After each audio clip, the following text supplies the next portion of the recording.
A cidade de Nápoles está em êxtase depois da conquista do título da Série A italiana, mas essa história nem sempre foi feliz e o clube passou por um caminho muito tortuoso, do começo ruim ao auge com o Maradona e pro fundo do poço novamente. Hoje eu vou te contar o caminho do Napoli para ser campeão italiano e enterrar 33 anos de sofrimento.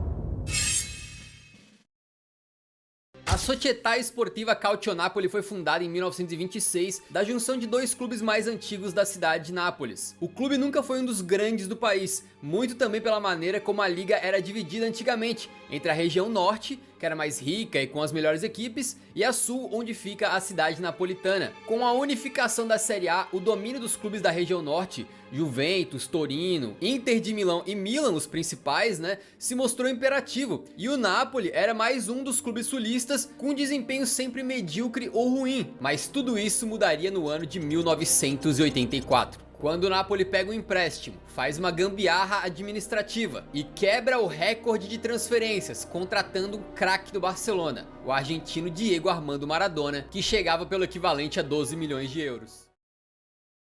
A diferença norte e sul da Itália vem desde aquela época em que o campeonato era dividido e marca um longo preconceito dos nortenhos, uma região tradicionalmente mais desenvolvida, com os sulistas que historicamente tiveram condições um pouco mais precárias. Assim, não é incomum você ver torcedores rivais, né, menosprezando e sendo preconceituosos com o Napoli. A identificação com o craque que sofria dos mesmos problemas não demorou a acontecer, e o resto foi mágico, ou no caso, mágica.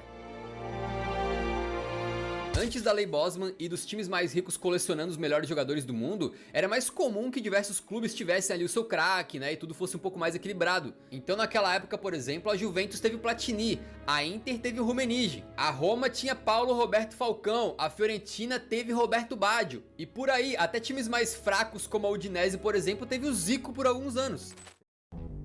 A eliminação na UCL, por mais decepcionante que tenha sido, não foi suficiente para derrubar os ânimos do Napoli por muito tempo. Afinal, o time estava a poucas rodadas de confirmar o título da Série A italiana e encerrar o longo jejum. O Napoli enfrenta então e derrota mais uma vez a Juventus, que pro torcedor dava um gostinho a mais, né? Fazer dopieta, ou seja, vencer o jogo de ida e de volta, né, na Série A, sobre um rival que, cara, por tantos anos fez o torcedor do Napoli chorar. E nesse momento, o Napoli precisava de muito pouco para confirmar o título com antecedência. Ele acaba não vindo contra a Salernitana, mas agora contra a Udinese bastava um empate e o time era campeão. O Partenopei começa perdendo, mas o herói e artilheiro Osimhen marca mais um gol, garantindo o empate e o título napolitano matematicamente.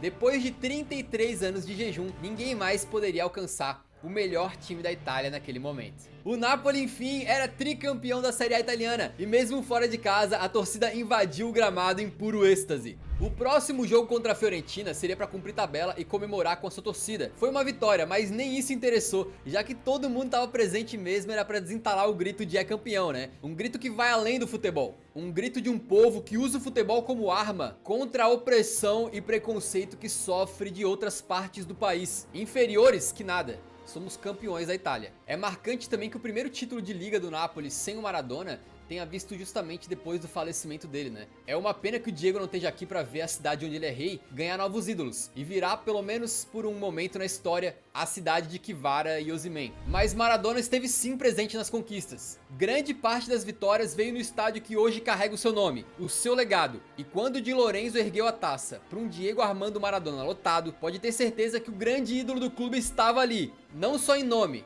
mas na mente e no coração dos torcedores napolitanos. Dá pra dizer nesse momento que nenhum filme do cineasta e dono do Napoli teve um roteiro tão precioso e tão impressionante como essa história de cinema de um Napoli, que foi de um clube falido a glorioso.